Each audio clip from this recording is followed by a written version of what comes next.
Shalom, jemaat yang dikasihi Tuhan. Selamat datang di program kita pendalaman ajaran bersama dengan saya, Hendy. Dan hari ini saya tentu saja tidak sendirian. Saya ditemani oleh Bapak Pendeta kita, Bapak Pendeta Rahmat Zakaria Mustika, atau yang kita kenal sebagai Pak Yuda. Shalom Pak Yuda. Shalom, Shalom. Ya, gimana kabarnya? luar biasa. Puji Tuhan. Sehat-sehat ya semuanya. Sehat, amin. Yes, amin. Ya, semoga kita semua diberkati Tuhan ya untuk jemaat yang sedang menyaksikan program kita. Juga tentunya kita doakan supaya tetap sehat, tetap dalam damai sejahtera yang dari Tuhan. Oke, sebelum kita mulai lebih lanjut lagi, saya mau ajak kita semua untuk berdoa dulu ya. Ya. Mari kita berdoa. Bapa, terima kasih untuk segala kebaikan-Mu di dalam kehidupan kami. Engkau selalu baik bagi kami, Engkau selalu menyediakan berkat bagi kami. Bapa, kalau sebentar kami akan bersama-sama mendiskusikan, membicarakan mengenai satu topik, kiranya Engkau berkati supaya pembicaraan kami ini boleh menjadi berkat, boleh menjadi inspirasi, boleh menjadi wawasan yang baik buat kami semua. Terima kasih Tuhan, di dalam nama Tuhan Yesus kami berdoa dan mengucap syukur. Amin. Oke. Nah, pada hari ini kita akan bersama-sama membahas satu tema yang menurut saya cukup unik juga karena mungkin jarang ya Pak Yuda ya untuk dibahas juga, yaitu mengenai jemaat aktif dan jemaat pasif. Nah, aktif pasif nih maksudnya gimana ini ya? Aktif ini maksudnya banyak bergerak atau gimana maksudnya ya? Nah, ini langsung aja kita tanyakan ke Pak Yuda. Apa sih maksudnya jemaat pasif atau jemaat aktif? Atau sebelum itu mungkin kita mau tanya dulu definisinya jemaat itu kayak gimana sih, Pak? Begitu. Boleh silakan dijelaskan. Ya, menurut saya memang kalau mau bicara soal apa yang biasa disebut orang jemaat aktif, jemaat pasif itu ya memang saya pikir kita perlu clear terlebih dulu ya. Maksudnya jemaat itu seperti apa? Karena kalau kita pakai istilah jemaat aktif, jemaat pasif, itu kan berarti kata jemaat ini diterapkan pada individu. Oke. Si A, si B itu disebut, si A disebut jemaat aktif, si B jemaat pasif kan gitu. Nah, cuman sebenarnya pengertian istilah jemaat itu sebenarnya bukan tentang individu. Oke. Jemaat itu justru merujuk pada perhimpunan. Oh, berarti lebih dari satu gitu ya, Pak? Iya. Oke. Nah, jadi kalau GKI Resut itu gerejanya ya. Lah itu jemaat GKI Resut. Oke. Gitu. Nah, makanya kalau individunya saya pikir lebih aman supaya tidak rancu tadi ya, lebih aman itu dalam pengertian supaya tidak rancu. Ya kita menggunakan istilah warga gereja saja. Warga gereja. Warga gereja. Warga gereja itu berarti satu orangnya, individunya gitu ya. Oke. Warga gereja yang bernama Hendy gitu. Oke. Jadi nanti ketika kita bicara soal jemaat aktif itu sebenarnya pengertiannya adalah warga gereja yang aktif. Warga gereja yang pasif, kira-kira gitu. Iya. Atau mungkin bisa kita juga sebut kalau anggota jemaat gitu gimana, Pak? Sama aja nggak ya? Anggota jemaat ya. Oh, oke. Anggota jemaat GKI Biasa kita Resut juga gitu. pakai anggota jemaat mana gitu ya. Iya. Oke. Itu bisa. Iya. Nah, mungkin bisa dijelaskan lebih lanjut, Pak. Maksudnya gini, apakah apa pengertian atau definisinya dari masing-masing jemaat aktif dan jemaat pasif, atau gimana sih cara membedakannya antara kedua jemaat tersebut begitu? Ya, sebenarnya kalau kita GKI itu membedakannya sih bukan soal aktif atau Ya, oke. pasifnya. Karena aktif dan pasif itu eh maksudnya aktif itu berarti harus terlibat dalam pelayanan. Pelayanan yang seperti apa? Pelayanan lepaskah, pelayanan yang terikat, ada periodenya atau Oke. aktifnya itu seperti apa. Nah, kita Indikatornya seperti itu ya. indikatornya menurut saya lebih sulit Ya, ya. gitu. Nah, kemudian warga gereja atau anggota jemaat itu sebenarnya adalah status kan. Ya. Jadi status keanggotaan. Ya. Nah, sehingga kalau di GKI kita membedakannya itu berdasarkan status keanggotaannya itu. Nah, status keanggotaannya itu ada 2 sebenarnya. Anggota CD Oke. dengan anggota baptis. Oke. Anggota CD dan anggota baptis. Oke. Iya.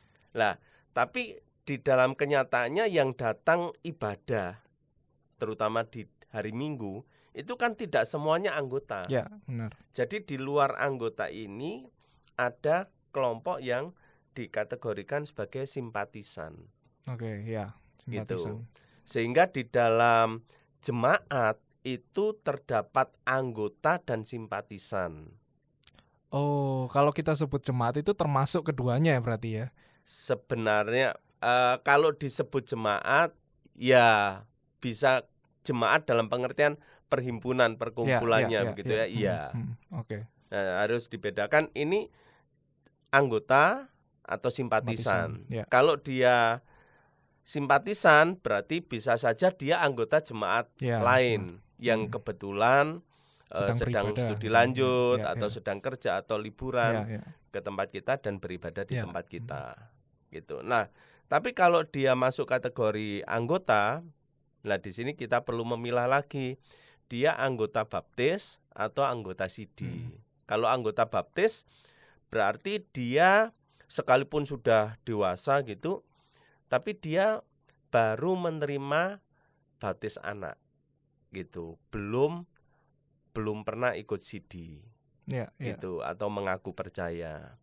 Lah, nanti kalau ada anggota yang mengaku anggota dan anggota apa? Anggota CD. Nah, dia tidak ikut, misalnya tidak ikut baptis anak, dia dibaptis dewasa itu tetap masuk kategori anggota CD. Anggota CD, oke. Ya. Ya, cara membedakannya seperti itu kira-kira. Oke. Nah, berarti tadi mungkin belum belum ke ranah penjelasan mengenai benar ya aktif atau pasifnya gitu ya. Mungkin lebih bisa dijelaskan lagi karena kalau saya pribadi ya, mungkin kalau dibilang si A ini aktif orangnya di bergereja di sini gitu, mungkin konotasinya selalu kan pelayanan atau jadi panitia atau jadi pengurus gitu ya, yang tadi Pak Ida sempat bilang pelayanan dalam periode tertentu gitu ya. Nah itu mungkin bisa dibilang sebagai jemaat yang aktif gitu. Sedangkan si B yang mungkin duduk sebagai jemaat begitu ya, tapi belum pernah terlibat dalam pelayanan. Nah, apakah itu bisa disebut langsung sebagai ya udah itu jemaat yang pasif begitu? Iya. Gimana? Jadi kalau kita ngomong soal aktivitasnya itu sebenarnya kita berbicara soal tanggung jawab dari warga gereja atau anggota jemaat itu. Jadi mungkin ketika kita bicara soal ini jemaat aktif, ini jemaat pasif, sebenarnya itu kita sedang berbicara tentang tanggung jawab. Tanggung jawab warga gereja itu. Lah, dalam pengertian begini, kalau pasif berarti dia tidak bertanggung jawab, bukan. Tapi dalam pengertian dia belum ambil peran. mengemban tanggung jawab itu, Oke. gitu. Jadi bukan seperti di judge begitu ya. Kayak Oh, nggak pelayanan, berarti pasif orangnya gitu. iya. Yang mungkin terjadi ya di dalam ya Dalam obrolan dinamika. sehari-hari Iya. juga memang bisa muncul Iya. ya. Karena Heeh, ayo jangan jadi pasif aja mungkin gitu ya. heeh, Kamu heeh. jangan diem aja di gereja mungkin selama ini jadi jemaat ya udah ikut ibadah aja kayak gitu. Ya, Iya. jadi mungkin terkait dengan itu perlu clear bahwa gini, ketika kita menjadi warga gereja, ingatlah bahwa kita itu punya tanggung jawab. Iya. Sehingga seorang Kristen yang sejati itu bukan seorang Kristen yang hanya datang ibadah. Iya. Nah, biasanya yang dikategorikan pasif itu yang Hanya gitu-gitu. datang ibadah aja. Datang gitu ya. ibadah, selesai ibadah pulangnya pun bisa nggak ketahuan. Nah itu dia tiba-tiba hilang aja loh. Si A kemana gitu. Iya. Baru mau benar. diajak ngobrol loh. Tadi kemana? Iya. Ternyata lewat pintu samping Sering atau pintu. terjadi. Iya. Nah, mungkin itu yang biasa disebut sebagai jemaat pasif. Ya, Lah, ya. sebenarnya itu mungkin karena kurang paham bahwa sebagai seorang Kristen itu kita itu punya tanggung jawab. Ya. Gitu. Iya. Jadi hanya soal take responsibility atau tanggung jawab itu atau enggak gitu aja. Ya. Oke, kita lanjut aja. Mungkin gini, gimana sih hubungan antara warga gereja ya dengan anggota tubuh Kristus? Mungkin kalau kita sering kita sering bahas gitu dalam Alkitab, mungkin sebuah gereja itu bisa digambarkan sebagai ini ya, tubuh Kristus gitu ya. Yang ada yang tangan, ada yang kaki, ya mungkin saling melengkapi gitu. Nah, mungkin bisa dijelaskan lebih lanjut gitu, Pak, gimana? Jadi begini, memang saya juga pernah sih dengar ya beberapa kali ya. Bukan sering tapi ya tidak jarang sih. Ada orang ngomong, buat apa jadi anggota gereja? Yang penting kan saya anggota tubuh Kristus. Nah, gitu. iya. Sering. Ya, sebenarnya ungkapan seperti itu menandakan dia belum paham bahwa untuk menjadi anggota tubuh Kristus itu berarti ada tugas dan tanggung jawab yang harus dia kerjakan. Iya. Bukan cuman masuk aja gitu. Cuman masuk jadi anggota tubuh Kristus, bukan. Sampai ada orang-orang yang memang tidak mau tercatat sebagai anggota. Di gereja manapun. Di gereja manapun begitu. Malah ya. Nggak mau. Karena konsepnya seperti itu. Yang penting kan saya percaya Yesus. Gitu. Lah, percaya Yesus itu sebenarnya harus mengerti bahwa Kristus itu memberi mandat kepada orang yang percaya kepadanya untuk melakukan sesuatu yang kemudian kita sebut tanggung jawab ini tadi. Kalau sudah seperti itu, berarti kan kita tahu nih, sebagai orang yang percaya pada Kristus, sebagai anggota tubuh Kristus, saya punya tanggung jawab. Lah, tanggung jawab itu dilakukannya di mana? Tanggung jawab itu dilakukan di dalam komunitas. Iya. Gitu. Lah, komunitas ini yang membuat mau tidak mau ya kita harus jadi anggota warga gereja. Sehingga kan makin kesini kayaknya makin ngetren deh. Jadi anggota gereja mana? Gereja jalan-jalan gitu. Gereja jalan-jalan. Gereja keliling-keliling. Minggu gitu. ini ke sini, minggu ini ke sana begitu. Nah, Oke. Jadi dengan masuknya kita menjadi menjadi warga gereja tertentu, itu menunjukkan kita punya tanggung jawab. Lah, tanggung jawab, konsep utamanya itu tanggung jawab kita apa? Ya, tanggung jawab utama kita itu membangun tubuh Kristus itu. Lah gimana kita bisa membangun tubuh Kristus kalau tidak menjadi anggota? Contoh misalnya, kalau di GKI kan jelas ya. Misalnya untuk menjadi BPH sebuah pengurus kepengurusan atau kepanitiaan, ya disyaratkan harus jadi anggota. Oke. Ya kan? Itu syaratnya memang. Syaratnya. Ya kalau bukan BPH masih tolerable bisa. kita. Okay. Tapi kan itu menandakan konsep bahwa ya sebenarnya orang Kristen itu orang yang percaya pada Kristus, orang yang mengaku diri anggota tubuh Kristus itu punya tanggung jawab.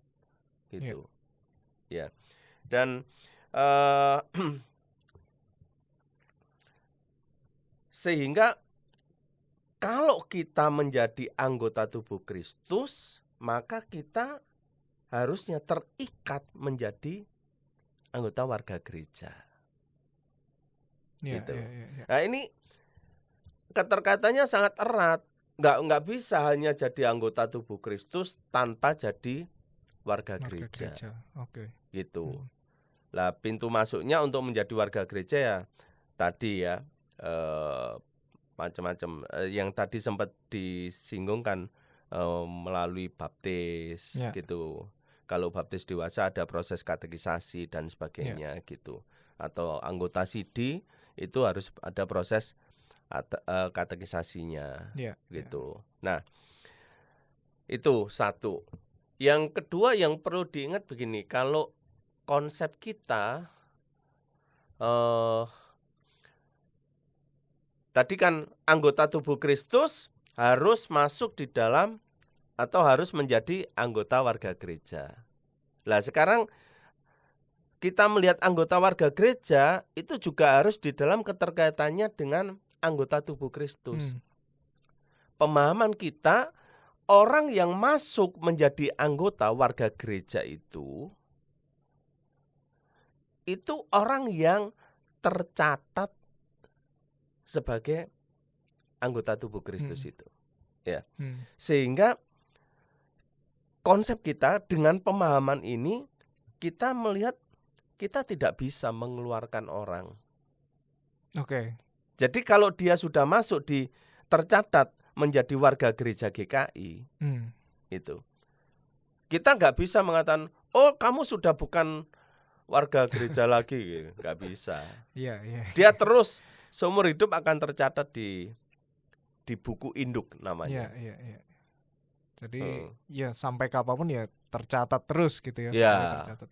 Lah dari situ kan kemudian muncul berbagai pertanyaan. Loh, kalau misalnya dia mati, Lah kan ada banyak kasus dia mati, dia pindah dan sebagainya gitu. Ya, kita tidak bisa mencoret itu. Yang bisa kita lakukan adalah memberikan catatan, catatan yang menjelaskan, kasih tanda, memberikan catatan yang menjelaskan, oh orang ini sudah meninggal, oh orang ini sudah pindah, atau pakai istilah atestasi keluar, begitu. Oh bahkan kalau atestasi keluar itu data tetap ada di situ, hanya saja bukan dihapus, ada catatan, bukan dihapus. Kenapa? Karena kita tidak berhak untuk menghapus orang yang masuk di dalam anggota tubuh Kristus itu. Itu. Jadi kalau anggota tubuh Kristus itu organismenya, ini warga gereja itu organisasinya. Gitu. Ya. Berarti kalau intermezzo aja Om ya. Kalau misalnya ada 10 anggota jemaat gitu ya. Dalam resut, terus ada satu yang atestasi keluar. Nah, kalau kita bilang berapa jemaat di GKI Resut, berarti apakah tetap terhitung 10 atau 9 ya? Berarti. Ya, itu memang menjadi pertanyaan ya. Agak bingung ya jawabnya mungkin ya. Atau harus ada catatannya ini yang harus ada catatan. Ya. Oke. Ya itu karena kan mungkin ya banyak ditanyakan juga. Jadi sekian ribu gitu. Iya gitu. Padahal waktu kebaktian juga enggak gitu. Enggak. Ya, ya, ya. Heeh. Lah itu jadi ada anggota jemaat atau warga gereja yang real Ya. gitu. Mm, Ya, mm, mm. Ya, ya. kira-kira begitu. Nah, ini mungkin fakta dan fenomena yang menarik menurut saya nggak cuman gereja ini aja ya, mungkin gereja yang lain juga banyak. Jadi mungkin jemaat-jemaat yang bisa dikatakan yang kita singgung tadi sih, tiba-tiba ngilang aja gitu atau tidak diketahui gitu. Ada jemaat atau anggota yang ikut ibadah aja, tapi kita pun mungkin dari sisi pengurus atau dari sisi majelis atau pengurus yang lainnya itu nggak kenal ini orangnya siapa gitu dan nggak juga aktif gitu, yang mungkin kita bisa sebut ya kan sebagai jemaat anonim. Jemaat anonim ini harusnya banyak sih di pemuda pun juga banyak gitu teman-teman yang seperti itu. Nah, mungkin bisa dijelaskan mengenai realitanya ini, fenomenanya ini gitu. Iya ya. Ya memang ya harus diakui memang ada realita seperti Iya. ini ya. Ada orang yang tidak ingin dikenal Ya. begitu. Bahkan saya pernah ketemu orang yang kayaknya ketika saya tanya itu jawabnya itu terpaksa gitu loh. Jadi Oke. kalau saya katakan waktu saya mendekati orang itu seakan-akan bahasa tubuhnya aduh ketahuan deh itu. Kayak nggak nyaman gitu ya. Aduh ketahuan deh. Iya, Apalagi iya, iya. kayaknya dia tahu saya pendeta gitu ya. Aduh ketahuan. Oh, itu kelihatan ya? Kelihatan Ya kan jadi gesturnya. Sempet juga ada satu waktu itu kalau enggak salah anak pemuda usia Oke. 28-an, 25 sampai 30-an gitulah. Ya nah, rupanya dia udah cukup sering ibadah di sini, lalu cukup tahu siapa saya. Jadi okay. makanya kayak gitu. Ya, dia ngomong pada waktu ya sebenarnya saya ibadah di sini itu karena ini gereja besar gitu. Oke. Maksudnya ketika saya menyelinap di antara sekian banyak jemaat itu udahlah nggak bakalan ketahuan gitu. Iya. Nah ini kok ketahuan. Ini kok kebetulan ketahuan gitu. Jadi dia sengaja karena dia ya kasarannya itu mau ngumpet gitu. Jadi memang secara sengaja untuk nggak dikenali gitu ya. Oke. Jadi alasannya ibadah, alasan dia beribadah di sini itu. Kalau dia beribadah di gereja yang anggotanya 50, 100 gitu, masih bisa terdeteksi dengan mudah. Lah begitu di sini udah, apalagi waktu itu dia pakai hoodie kan. Oh gitu. Oh sampai seperti itu. Oh memang sengaja. Mungkin bisa dicek bawa sesuatu atau gimana. Kok serem gini. Iya. Oke. Memang sengaja gitu ya. Saya enggak suzon sih ya. Ya saya lebih melihatnya beginilah. Mungkin dia memang sedang butuh kesendirian. Ya, oke. Itu. Lah sehingga dia ya berperilaku seperti itu. Dia ingin me time bersama Tuhan di dalam sebuah ibadah. Nah, mungkin dia sedang mengalami pergumulan. Ya. Gitu. Jadi ada banyak faktor lah. Menjadi jemaat yang nonim gitu. Iya. Nah, ini kan akhirnya kembali lagi ke masalah aktif dan pasif tadi ya. Kalau nonim seperti itu ya sudah sebenarnya dia datang hanya ingin dilayani gitu. Ya kan? Nah, kalau konsep kita ketika kita menjadi anggota tubuh Kristus yang tadi itu nggak bisa seperti itu. Oke lah kalau Oke. temporer ya masih oke lah, mungkin kamu butuh waktu gitu. Oke. Cuman kalau waktu itu me time-mu itu tidak menyembuhkan, tidak memulihkan, tidak memberikan dampak pemulihan, segera akhirilah. Daripada nanti kamu merasa sendirian, merasa ditinggal oleh Tuhan, padahal Tuhan ngirim menyediakan sekian banyak orang yang siap untuk menemanimu, Atau menyediakan Pak Yuda juga untuk menyapa kamu. menyapa. Iya, Jangan direspon, aduh ketahuan. Iya, Gitu. iya. Tapi ya memang sebelum ngomongin soal aktif tadi ya, bahkan kan ada yang gini juga. Karena mengalami pergumulan, ya menjadi anonim tadi mengalami pergumulan, misalnya dia anggota atau warga gereja GKI Resut. Dia ketika sharing atau mau curhat, itu ndak pengen curhatnya ke pendeta Resut. Oh, oke. Karena kerahasiaan itu dia sampai takut. Aduh, kalau saya cerita sama pendeta ini kan pendeta ini kenal sama saudaraku yang ini, kenal sama sepupuku. Iya. Kalau yang ini wah lebih parah lagi, Pak Yuda lebih kenal keluarga besarku misalnya Iya, gitu. iya. Akhirnya dia cari ini pendeta Tempat lain gitu ya. Iya. pendeta gereja lain begitu. Bisa seperti itu. Fenomenanya bisa terjadi seperti itu. Begitu pula sebaliknya ada anggota gereja ini kan di ruang konsultasi saya juga pernah nanya, oh Bapak ibadah di, maksudnya Bapak ibadah di gereja? Iya. Bapak anggota gereja tertentu? Iya. Apakah di sana tidak ada pendetanya? Ada. Nah, baru dia cerita ya kasusnya seperti itu. Dan memang yang nggak bisa diceritakan. Iya. Jadi ya mungkin memang karena faktor kerahasiaan itu. Nah, jadi kalau temporer oke lah, sedang butuh sendirian dan sebagainya untuk bisa recovery gitu. Tapi kalau tidak me time-mu itu tidak membuat kamu recovery, ya sebaiknya ingatlah Tuhan menggunakan orang-orang di sekitarmu untuk menolong kamu. Tuhan sedang mengatakan ya kamu tidak sendirian, aku beserta denganmu gitu.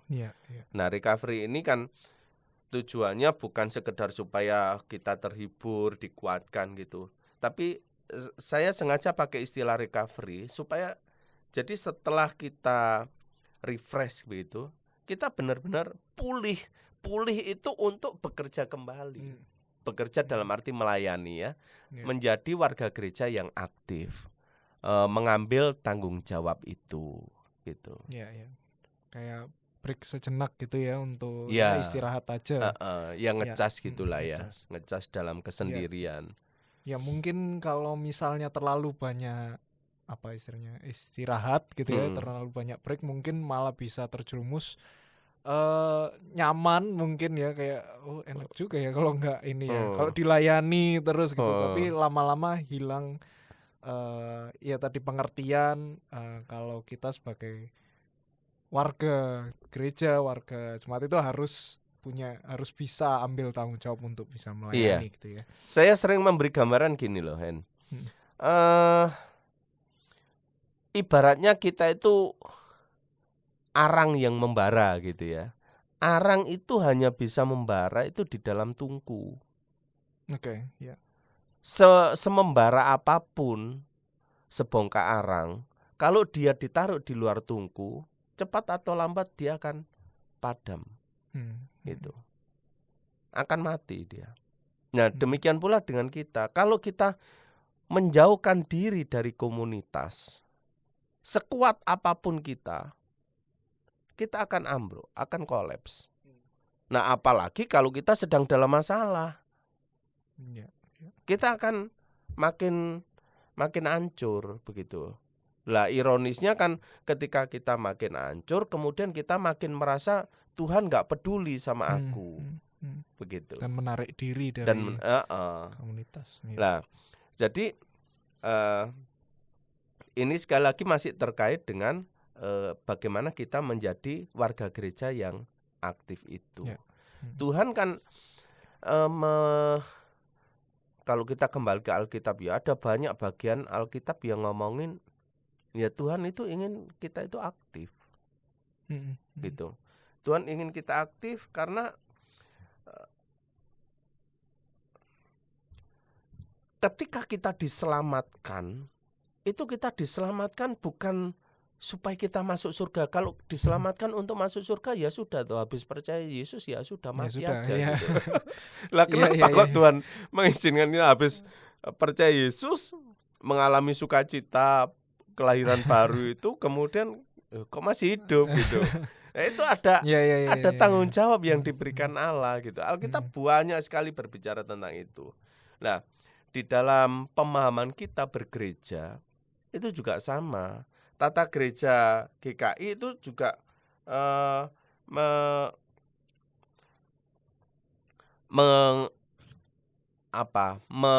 menerjemahkan pesan-pesan dari firman Tuhan itu tentang kenapa kok kita harus aktif. Gitu. Ya, ini kebetulan saya siapkan tata gerejanya. Ini dia. Ini tata gereja baru nih. Oh, ini baru. Oke. Kalau yang dulu covernya hitam bukan ya? Biru tua. Biru tua. Biru apa itu namanya? Iya. Ini yang baru nih. Ini yang baru. Ini dirilis waktu HUT kemarin. HUT GKI yang kemarin. Iya. Dan jadinya lebih tebel. Jadinya. Ada banyak yang ditambahkan berarti. Iya, ada banyak yang ditambahkan. Jadinya ini berapa ini? Coba ya. Kalau tanpa lampirannya 417 halaman. Kalau dengan lampirannya 491. Kalau jadi pendeta harus hafal tata gereja. Kalau ini enggak perlu dihafal, cukup tahu lah kira-kira ini tempatnya di mana ya. Kalau Alkitab harus hafal ya. Nah, kembali lagi ya. Saya bacakan. Kalau keaktifan itu jadi konsepnya begini loh. Hubungannya dengan Hubungannya dengan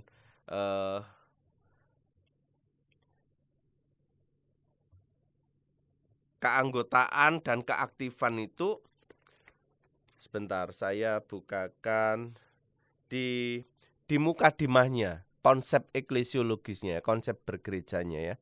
Di mukadimahnya itu jadi di alinea ketiga, dalam rangka berperan serta ke dalam misi Allah. Nah ini tadi ya, karya penyelamatan Allah itu dimaksudkan supaya kita terlibat di dalam Allah yang terus berkarya itu. Sampai sekarang kan Allah terus berkarya lah.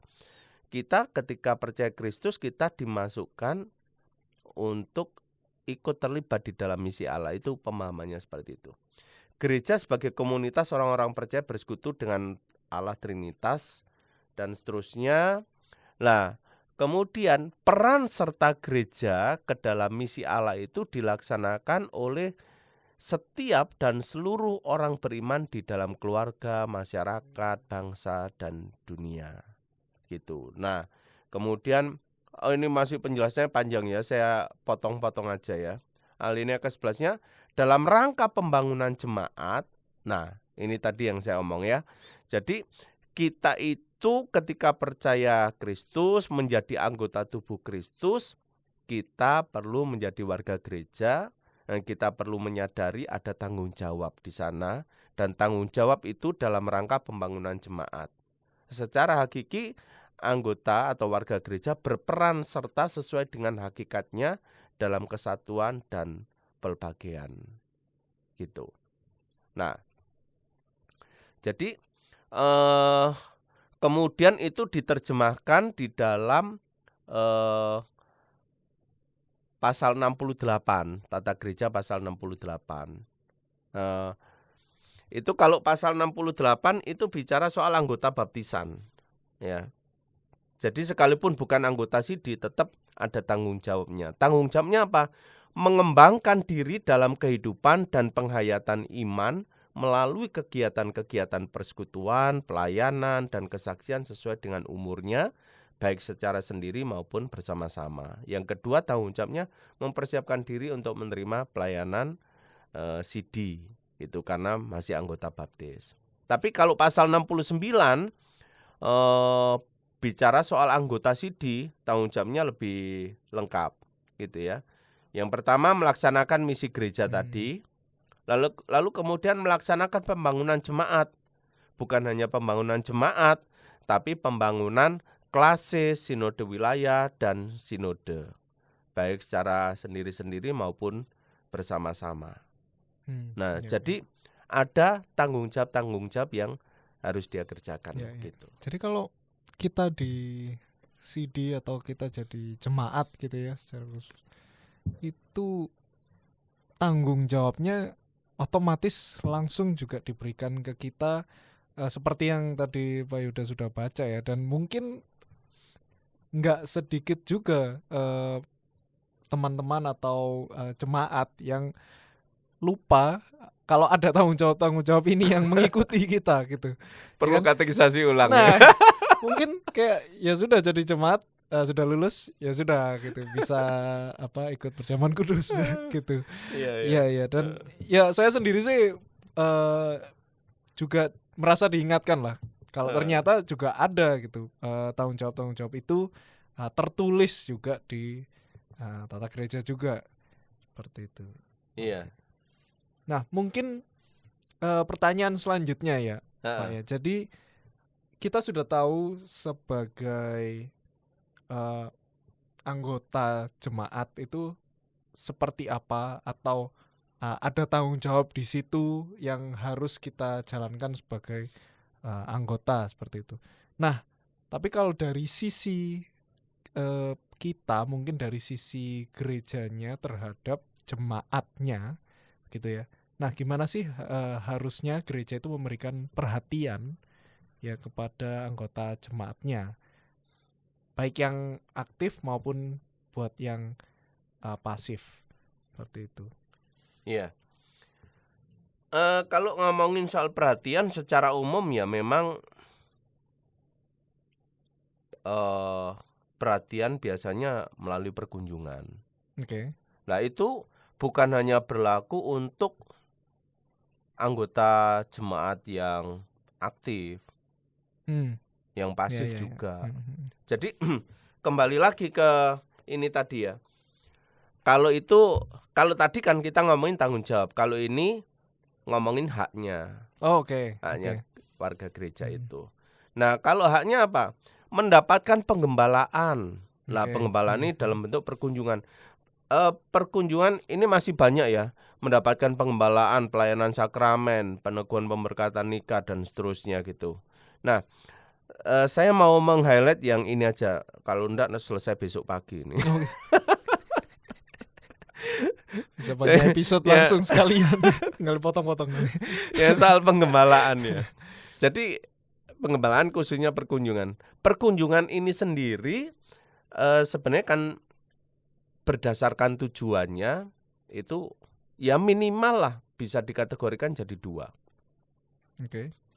Yang pertama sebenarnya bisa minimal 3 sih ya. Yang pertama gini, ketika kita melakukan perkunjungan itu untuk merawat dalam arti dia sedang butuh perhatian, dia ada pergumulan gitu.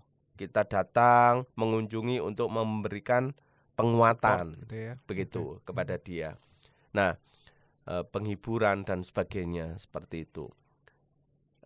Lah, lalu kalau orangnya sedang tidak bermasalah, kadang kan ini juga jadi pertanyaan, Pak, saya kan aktif di gereja saya. Sebenarnya begini, selain kita mengunjungi untuk memberikan penguatan, kita juga mengunjungi untuk mengajak orang itu lebih maksimal, lebih Oke. aktif.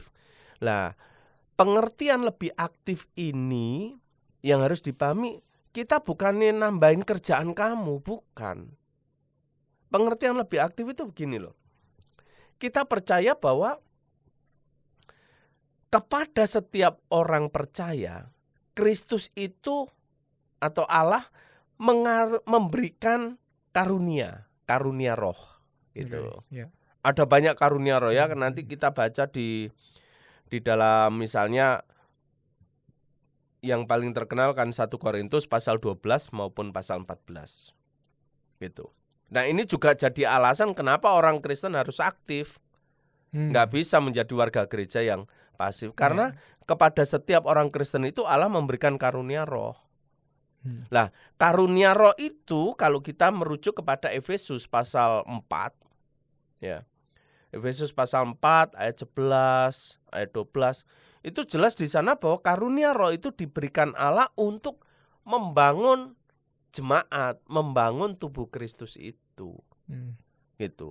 Nah, sehingga ketika kita melakukan perkunjungan untuk mengajak orang tersebut yang tidak sedang bermasalah itu, mengajak dia untuk mengaktifkan, memaksimalkan karunia yang Tuhan berikan pada dia. Gitu. Jadi bukannya gereja datang membebani, ayo lo, kamu harus ini. Jadinya ngerepoti gitu. Bukan.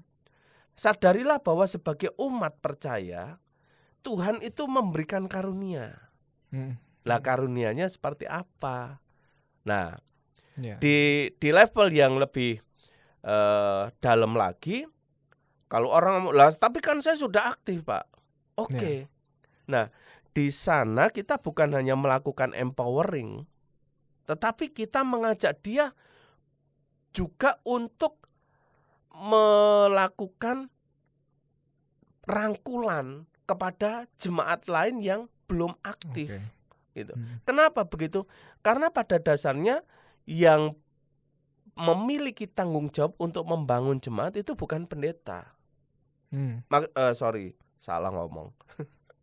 Bukan hanya pendeta gitu. Kita semua gitu juga bukan hanya pendeta dan penatua, bukan. Setiap anggota tubuh Kristus. Makanya kalau kita kembali ke Alkitab itu ada kata saling. Ketersalingan itu saling memperhatikan dan sebagainya. Lah, kira-kira ketika melakukan pelayanan pastoral, nah konsepnya seperti itu. Jadi jangan salah paham. Kadang kita itu jadi terlalu melakukan simplifikasi terhadap makna perkunjungan. Ya kalau sedang masalah aja dikunjungi, bukan sebenarnya itu. Ya. Mungkin kalau saya boleh ambil satu contoh, mungkin memang kenapa kita mungkin beberapa orang gitu ya merasa dibebani pelayanan lagi begitu dapat perkunjungan, terus merasa terbebani lagi pelayanan yang lain lagi yang lebih berat lagi gitu ya. Itu mungkin karena lupa kalau misalnya kita tuh punya tanggung jawab itu sebagai, ya kita juga ada tanggung jawab untuk membangun jemaat itu tadi gitu. Mungkin kan seperti yang saya bilang tadi, ternyata ada loh ini tanggung jawab ini ditulis secara ditulis di dalam tata gereja untuk kita sebagai anggota jemaat seperti itu. Dan yang itu mungkin yang perlu di-refresh lagi gitu ya. Oke. Nah, mungkin bisa Pak Yuda berikan mungkin sebagai landasan kita lah ya. Nah, hakikatnya ya warga gereja itu apa gitu? Bukankah tubuh Kristus yang harus kita perhatikan seperti itu? Nah, mungkin bisa diberikan beberapa ayat mungkin dari Alkitab yang bisa menguatkan pembicaraan kita kali ini. Jadi gini. supaya ayatnya juga nggak terlalu banyak ya, saya kembali kepada 2 bagian itu aja tadi ya yang saya kutip, ke surat Korintus sama Efesus. Oke. Ada satu lagi mungkin ya yang perlu, Galatia mungkin ya. Jadi gini, kalau 1 Korintus pasal 12, perlu dibaca enggak ayatnya? Atau dibaca ada satu ayat yang mungkin Boleh. perlu di-highlight ya. 1 Korintus 12, bentar. Faktor U. 1 Korintus pasal 12 mungkin ayatnya yang ke-13 mungkin ya. Sebentar ya. Saya bukakan 1 Korintus 12 ayat 13. Sebab dalam satu roh kita semua, baik orang Yahudi maupun orang Yunani, baik budak maupun orang merdeka, telah dibaptis menjadi satu tubuh dan kita semua diberi minum dari satu roh. Nah, yang saya mau garis bawahi ini. Dari ayat 13 ini kita melihat ada orang Yahudi, ada orang Yunani. Ada, itu berarti bicara soal golongan. Ya. Ada budak, ada orang merdeka. Ini bicara soal status sosial. Oke, ya. Dari golongan dan status sosial di ayat 13 ini kita melihat ada keragaman. Di dalam keragaman inilah kita berbicara soal saling memperhatikan tadi. Makanya 1 Korintus pasal 12 sebenarnya kita bicara soal Allah yang memberikan karunia roh, dan karunia roh itu digunakan untuk saling memperhatikan. Gitu. Nah, itu ditegaskan juga di dalam Galatia. Galatia pasal 6 ayat 2 kalau tidak salah ya. Ya. Galatia 6 ayat 2, bertolong-tolonganlah menanggung bebanmu. Demikianlah kamu memenuhi hukum Kristus. Lah bagaimana kita bisa bertolong-tolongan kalau kita nggak peduli? Ya gimana saya menolong kamu kalau saya nggak tahu pergumulanmu kan? Iya. Lah saya tahu pergumulanmu kan bukan karena saya kepo, tapi saya peduli. Gitu. Sehingga otomatis ayat ini juga menyiratkan bahwa memang kita seharusnya sebagai satu anggota tubuh Kristus itu kita saling memperhatikan. Ya. Sekali lagi jadinya ini bukan sekedar tanggung jawab, biar pendetanya aja. Saya kan bukan penatua gitu. Enggak, saya bukan pengurus sektor, bukan. Harus saling memperhatikan sebagai sesama anggota tubuh Kristus. Lah, satu hal lagi yang tadi saya kutip, perhatian itu arahnya mau kemana? Itu. Arah perhatiannya itu adalah untuk sekali lagi pembangunan tubuh Kristus. Jadi ketika saya memperhatikan kamu, bukan supaya saya mendapatkan keuntungan dari kamu, tetapi supaya kamu lebih mengalami pertumbuhan iman. Dan melalui pertumbuhan imanmu itu kamu juga bisa melakukan empowering terhadap jemaat yang lain. Dan nanti akan memberi dampak untuk jemaat yang lain, nanti jemaat yang lain akan memberi dampak ke yang lain juga. Efek gitu ya. dominonya harus kelihatan, di sana harus muncul. Begitu. Nah, ini kan ayat-ayat yang sangat jelas berbicara bagaimana kita itu harus memberikan perhatian. Bukan hanya kepada kelompok tertentu atau orang dengan status sosial tertentu, tapi kepada semuanya. Termasuk pada warga gereja yang tadi kita kategorikan aktif dan yang pasif tadi. Iya. Oke. Ini cukup jelas ya, berarti mulai dari tujuannya, untuk apa, gimana caranya begitu ya, dan efeknya sebenarnya apa sih gitu, untuk membangun tubuh Kristus itu tadi. Gitu. Oke. Nah, mungkin pertanyaannya ini cukup jadi mendasar lagi, kembali lagi. Jadi gini, salah nggak sih kita kalau kita menjadi warga gereja yang pasif gitu ya, titik gitu, pasif aja gitu, bukan temporary gitu ya, bukan ya sementara gitu, titik gitu aja. Aduh. Ya, soalnya kan saya tadi udah ngomong panjang lebar ya. Harusnya sih dari penjelasan yang tadi itu seharusnya sih kita tahu, kita enggak mungkin. Kalau kita makin percaya pada Kristus, kita akan ngerti bahwa Kristus itu, Allah yang kita sembah itu adalah Allah yang bermisi. Allah yang berkarya. Loh, kalau kita mau percaya kepada Dia, kita terhisap masuk menjadi tubuh Kristus. Padahal Kristusnya aktif, bergerak, berkarya. Lah masa kita jadi diem aja? Gitu. Kan enggak mungkin. Sehingga ya mau enggak mau, apalagi kalau bukan temporary, ya mau enggak mau ya harus itu terlibat. Sudah menjadi DNA kita, menjadi darah daging kita, bahwa ya kita pasti bermisi juga karena Allah bermisi, begitu. Lah bermisi ya berkarya melalui berbagai talenta yang Tuhan percayakan kepada kita, gitu.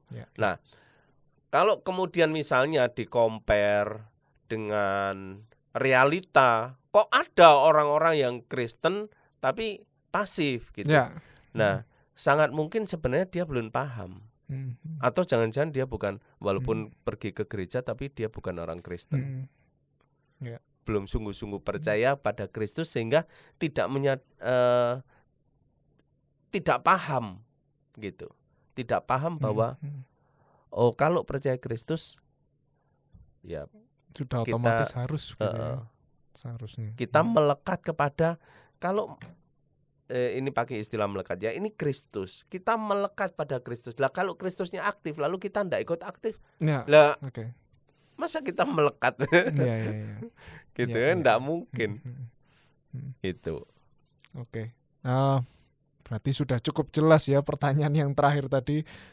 Seharusnya kita sebagai warga gereja itu sudah pasti harus ikut aktif dalam menjalankan tugas misi Tuhan ya di dalam dunia gitu. Jadi ya mungkin bagi kita semua yang mungkin kita punya kenalan atau punya teman gitu ya, rekan gereja yang mungkin kurang aktif gitu ya, mungkin punya pemikiran yang seperti tadi kita sudah bahas, kayak oh ya udah kan saya sudah jadi orang Kristen, diselamatkan, saya beribadah, pulang, titik begitu. Nah mungkin kita doa minta berkat, minta berkat ya kan, itu yang paling penting itu doa minta berkat. Tangannya harus buka. Mungkin kita juga harus bisa memperhatikan mereka dan memberikan encourage ya, memberikan semangat juga buat mereka, motivasi kalau jadi warga gereja, jadi orang Kristen itu nggak boleh pasif gitu. Kita harus ambil action apapun itu. Kalau menurut saya sih bahkan pelayanan juga nggak harus spesifik gitu ya. Mungkin saya nggak bisa nyanyi, saya nggak bisa mimpin pujian, main musik, bla bla bla. Banyak pelayanan lain yang bisa kita lakukan gitu ya Pak ya. Dan ya mungkin itu bisa membuat kita mengingatkan kita semua, juga mengajak untuk rekan-rekan kita untuk semakin aktif, atau mungkin kita sendiri yang sedang jadi pasif mungkin ya, sedang beristirahat, take a break tadi, supaya kita cepat pulih lagi untuk bisa melayani gitu ya, lebih aktif lagi, lebih baik lagi. Oke, mungkin sebagai closing statement mungkin dari Pak Yuda ada yang bisa ditambahkan seperti itu. Iya. Sebagai closing statement ya. Jadi gini. Sebagai orang yang percaya kepada Kristus, ingatlah bahwa kita percaya kepada Kristus itu berarti kita melekat kepada Kristus. Kita melekat pada Kristus itu kita melekat pada Kristus yang aktif, Kristus yang bermisi. Jadi kalau kita memang melekat kepada Kristus, maka kita pasti, ini keharusan bukan bicara soal kewajiban, itu otomatis menjadi naturnya berubah menjadi orang yang juga akan bermisi. Kalau kita belum turut bermisi, mari kita introspeksi diri kita. Jangan-jangan kita belum melekat pada Kristus. Sehingga ketika Kristus bermisi, kita tidak ikut bermisi. Kita masih hidup di dalam keegoisan kita. Itu. Nah, mungkin ini yang saya pikir perlu kita renungkan bersama. Bisa jadi refleksi kita. Oke, cukup jelas Pak Yuda. Terima kasih untuk penjelasannya. Mungkin bisa ditutup di dalam doa. Oke, kita doa ya. Bapa Surgawi, kami bersyukur Engkau sudah menebus kami, dan kami bersyukur melalui obrolan saat ini, kami semakin menyadari bahwa ketika Engkau menebus kami, Engkau membawa kami masuk ke dalam dekapan kasih-Mu. Engkau membuat kami melekat kepada Engkau. Tapi ampuni kami Tuhan kalau kami tidak menyadari bahwa kami itu melekat kepada Allah yang aktif mengasihi dunia ini. Bagaimana mungkin kami mengaku diri melekat kepada Allah yang aktif kalau kami kemudian tidak aktif? Tidak aktif menghidupi kasih ilahi itu, tidak aktif berbagi kasih ilahi itu kepada sesama. Padahal Engkau bukan hanya menarik kami untuk melekat kepadamu, Engkau juga sudah memperlengkapi kami. Setiap orang Kristen, Engkau berikan talenta untuk melayani. Karena itu, biarlah Engkau sendiri yang tolong kami Tuhan, supaya kami sungguh-sungguh bisa melekat kepadamu, menggunakan talenta kami, talenta yang Engkau percayakan pada kami secara maksimal. Dan dengan demikian kami pun tidak merasa terbebani ketika kami terlibat di dalam pelayanan. Karena kami tahu kami sedang mengembangkan talenta yang Engkau percayakan kepada kami. Pimpin kami Tuhan. Dalam nama Tuhan Yesus kami berdoa. Amin. Oke, terima kasih Pak Yuda untuk hari ini. Terima kasih untuk seluruh jemaat yang sudah menyaksikan pendalaman ajaran pada hari ini. Terima kasih dan sampai jumpa di pendalaman ajaran yang berikutnya. Tuhan Yesus memberkati.